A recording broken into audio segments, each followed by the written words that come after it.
گویند مرا چو زاد مادر، پیستان و دهان گریفتن آموخت. شبها بر گاهواره من، بیدار نشست خفتن آموخت. یک حرف دو حرف بر زبانم، الفاظ نهاد گفتن آموخت. دستم بگرفت و پا به پا بود، تا شیوه راه رفتن آموخت. شبها بر گاهواره من، بیدار نشست خفتن آموخت. پس هستی من ز هستی اوست، تا هستم و هست دارمش دوست.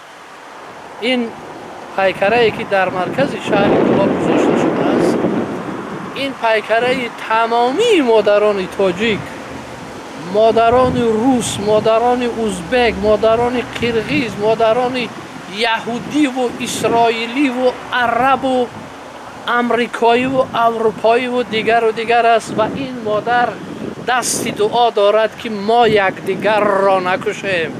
اسرائیلی ها به خود آید، مادران را و اطفالشان را نکشید. فلسطینی ها به خود آید، دست به ترور مادران و اطفال ایشان نزنید.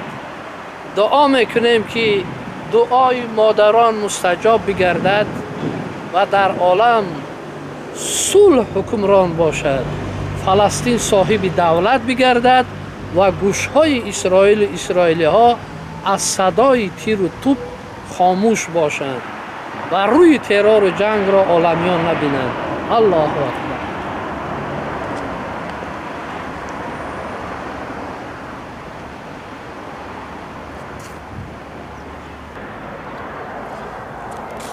امروز آدمیت با باطلاق فسق و فجور و فناتیزم و اکستریمیزم